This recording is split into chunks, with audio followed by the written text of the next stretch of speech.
नमस्कार मित्रांनो, माळेगाव सहकारी साखर कारखान्याची निवडणूक लागलेली आहे 2025ची. तर मी कोणत्याही पक्षाच्या विरोधात नाही बोलणार आहे. 4 पॅनल उभं राहिलेले आहेत. जवळपास माजी आजी संचालकांचा मिक्स पॅनल आहेत सगळे.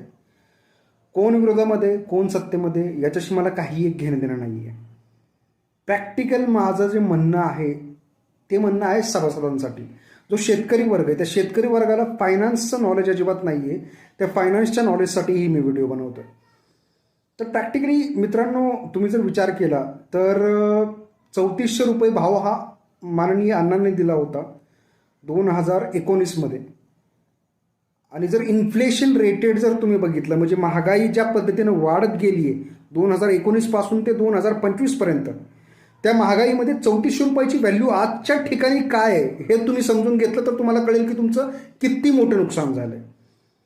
तुम्ही ChatGPT यूज करत असाल, गुगल यूज करत असाल, कॅल्क्युलेटर यूज करत असाल, तुम्ही काही पण यूज करून बघा.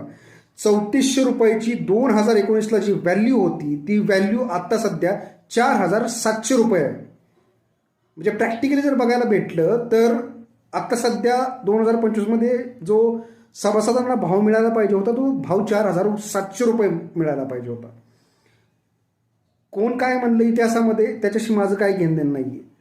कोणीतरी म्हटलं असेल की 2019मध्ये जर कारखाना नीटका चालला असेल तर 4000 रुपये भाव मिळायला पाहिजे होता. तर त्या टायमाला जर 4000 रुपये भाव मिळायला पाहिजे होता तर आत्ता सध्या त्याची व्हॅल्यू जी आहे ती 5700 रुपयेपर्यंत जाते. बट आपण प्रॅक्टिकल थॉट प्रोसेसवरती विचार करूयात की एक्झॅक्टली गणित सभासदांसाठी कसं जुळतं, शेतकऱ्यांसाठी कसं जुळतं. कारण की कारखाना कोणाच्या हातामध्ये आहे, कोण संचालक बॉडीवरती आहे, कोण भाव डिसाईड करतंय याच्याशी मला काही एक घेणं देणं नाही आहे. प्रॅक्टिकल माझा पॉईंट ऑफ व्ह्यू समजून घ्या. बिझनेस कसा चालतो. बिझनेसमध्ये एक असतोय प्रोड्युसर. आता सहकार जो क्षेत्र आहे, कारखानदारी जी आहे त्या कारखानदारीमध्ये 3 सेक्टर येतात.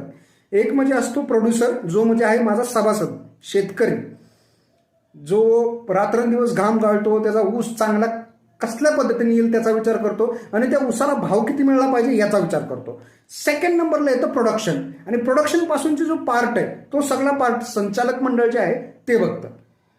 मग कारखाना किती लॉसमध्ये होता, किती तोट्यामध्ये होता किंवा किती फायद्यामध्ये होता, एक्सपान्शन किती रुपयाचं झालं किंवा त्याच्यानंतर साखरेचे भाव किती पडले किती नाही पडले याच्याशी कोणाचं काही एक घेणं देणं नाहीये. घेणं देणं फक्त असतं सभासदाला, ज्याचा ऊस तुटून जातोय.